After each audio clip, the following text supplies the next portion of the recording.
नहमदुहु व नुसल्ली अला रसूलिहिल करीम अम्मा बाद फ़अऊज़ु बिल्लाहि मिनश शैतानिर रजीम बिस्मिल्लाहिर्रहमानिर्रहीम रब्बि इश्रह ली सदरी व यस्सिर ली अमरी वहलुल उक़दतम मिन लिसानी यफ़क़हू क़ौली रब्बि ज़िदनी इल्मा अल्लाहुम्मा फ़क़्हिना फ़िद्दीन आमीन। सूरतुल बक़रा आयत नंबर 26 लफ्ज़ी तर्जमा। इन्ना बेशक अल्लाह ताला ला यस्तहयी नहीं शर्माता अन यदरिबा ये कि वो बयान करे मसलम्मा कोई मिसाल बाउज़तन किसी मच्छर की हो फमा या जो फ़ौक़हा उसके ऊपर है। फम्मा पस रहे अल्लज़ीना वो लोग जो आमनु ईमान लाए फ़यअलमूना पस वो जानते हैं तो वो इल्म रखते हैं अन्नहु बेशक वो मिसाल अल-हक़्क़ु हक़ है मिर रब्बिहिम उनके रब की तरफ से व अम्मल्लज़ीना और रहे वो लोग जो काफ़रू जिन्होंने कुफ़र किया फ़यक़ूलूना तो वो कहते हैं माज़ा क्या कुछ अरादल्लाहु इरादा किया अल्लाह ताला ने चाहा अल्लाह ने बिहाज़ा साथ इस मसलन मिसाल के युज़िल्लु वो गुमराह करता है बिही साथ इसके कसीरा बहुत को व यहदी और हदायत देता है बिही साथ इसके कसीरा बहुत लोगों को वमा और नहीं युदिल्लु नहीं गुमराह वो करता बिही साथ इसके इल्ला मगर अल्फासिकीन फासिकों को जो नाफरमान है। इन्नल्लाह बेशक अल्लाह ताला ला यस्तहयी हा या इसका रूट है। हया का लफ्ज़ भी इसी से है। हया करना शर्मिंदा होना झिझक महसूस करना। बेशक अल्लाह ताला नहीं झिझक महसूस करता आई यदरिबा ये कि वो बयान करे ज़्वाद रबा ज़रब कहते हैं मारने को, यानी जब मिसाल के तौर पे आता है तो मायना होता है मिसाल बयान करना, मिसाल मारना नहीं बल्कि मिसाल बयान करना। और बयान करना क्या मायना है, यानी किसी बात को इस तरह बयान करना कि उससे दूसरी बात समझ आ जाए। जैसे उर्दू में लफ्ज़ है ज़रबुल मिसल। ज़रबुल मिसल क्या होती है? मिसाल बयान करना, ठीक है, वो भी अरबी से लिया गया है। उसी का मायना यानी इस्तेमाल होता है मसलम्मा कोई सी भी मिसाल बाउज़तन कोई मच्छर की सी हो।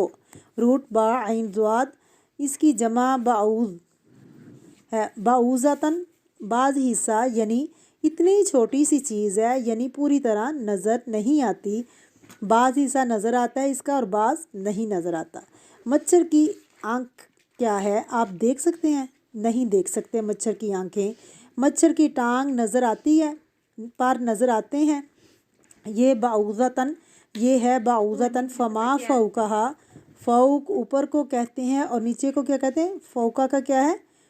ऊपर, तख्ता नीचे, तो तख्ता का अपोजिट है फ़ौक़ा। फ़ाम्मा पस उसका मायना है रहे तफसील बयान करने के लिए हरफ़े तफसील कह सकते हैं आप उसको। फ़ाम्मा यहाँ तक उन लोगों का तल्लुक़ है आमनु जो ईमान लाए फ़यअलमूना पस वो जानते हैं।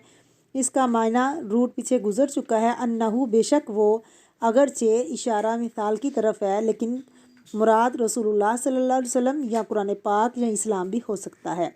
हु की ज़मीर इन तीनों की तरफ भी जा सकती है कि जो इल्म वाले हैं वो जानते हैं रसूल सल्लल्लाहु अलैहि वसल्लम बिल्कुल सच्चे हैं। जो हमें बयान कर रहा है वो अल्लाह ताला की तरफ से है, यानी अल्लाह ने उसको बयान किया। ये कुरान पाक बिल्कुल सच है। अगर इसमें कोई मच्छर की मिसाल है या मक्खी की मिसाल है तो कोई फ़र्क नहीं पड़ता। ये अल्लाह का ही कलाम है, इसमें शक की ज़रूरत नहीं। अन्नहुल हक़्क़ु हक़ किसको कहते हैं? सच को। हक़ बिल्कुल दुरुस्त। मिर रब्बिहिम उनके रब की तरफ से। फ़अम्मल्लज़ीना कफ़रू रहे वो लोग जिन्होंने कुफ़र किया फ़यक़ूलूना पस वो कहते हैं माज़ा अरादल्लाह क्या इरादा किया अल्लाह ताला ने। युरीदु का मायना क्या होता है? चाहना, क्या चाहा अल्लाह ने। मुरीद लफ्ज़ भी इसी से है।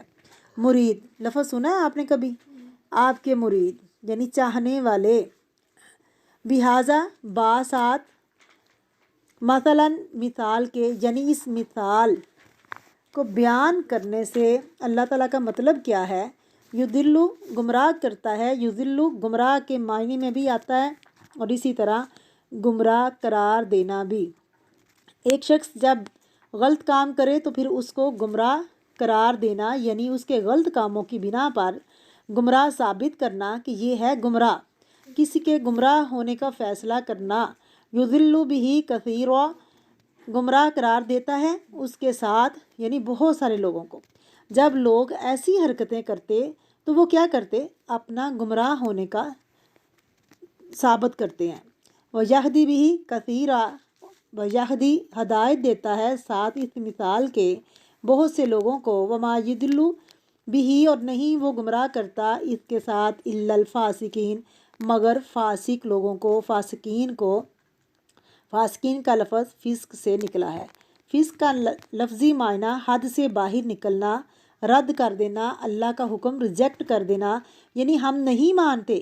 ایک بات یاد رکھی کہ عربی زبان میں جو لفظ فا سے شروع ہوتے ہیں ان کے اندر کھلنے کا، یعنی ان کا مطلب ہے کھولنا، جدا ہونے کا مفہوم پایا جاتا ہے۔ مثلا فجر کس سے شروع ہوتا ہے؟ فا سے۔ فجر کا کیا معنی ہے؟ اندھیرے اور روشنی کا الگ ہونا، پو پھوٹنا جسے ہم کہتے ہیں، پھٹنے کا معنی ہے۔ اسی طرح فلق، قل اعوذ برب الفلق، صبح، تو صبح بھی کیا ہوتی ہے؟ رات سے الگ ہو جاتی ہے، اندھیرا چلا جاتا ہے، صبح سامنے آ جاتی ہے، اس میں الگ ہونے کا معنی ہے۔ اسی طرح فخر کرتے ہیں، شیخی بکھیرنا، اپنے آپ کو بڑی چیز ثابت کرنا، یعنی ایک طرح سے پھٹنا تکبر سے، یعنی تکبر اندر تھا، پھر وہ فخر کرتے وقت کیا ہوا؟ پھٹ پڑا، باہر نکلا۔ اسی طرح فہرا کا لفظ آتا ہے، کیا مطلب ہے؟ خوشی۔ جب انسان خوش ہوتا ہے تو اس کا منہ کیا ہوتا ہے؟ کھل جاتا ہے نا۔ انسان منہ بند کر کے خوش نہیں ہو سکتا، تجربہ کر کے دیکھیے، جب آپ اسمائل کرتے ہیں تو منہ کھل جاتا ہے۔ آپ کو کیوں یہ باتیں بتا رہی ہوں؟ یعنی فا سے شروع ہونے والے فعل کے اندر کھلنا، الگ ہونے، جدا ہونے، پھٹنے، الگ الگ ہونے کا مفہوم پایا جاتا ہے۔ صرف اس لیے بتا رہی ہوں تاکہ آپ غور و فکر فرما کر دیکھیں۔ جب ایسے لفظ پڑھیں تو ہو سکتا ہے کسی وقت آپ کے دماغ میں یہ بات آ جائے، اور پھر آپ محسوس کریں گے کہ ایک بات جب گہرائی میں جا کر سمجھ آتی ہے نا، باشعور ہونا یہی تو ہے کہ معاملے کی تہہ تک پہنچنا، صرف اوپر اوپر سے معنی نہیں جاننا۔ اس وقت دل کی جو کیفیت ہوتی ہے وہ ظاہری معنی پڑھنے سے نہیں ہوتی۔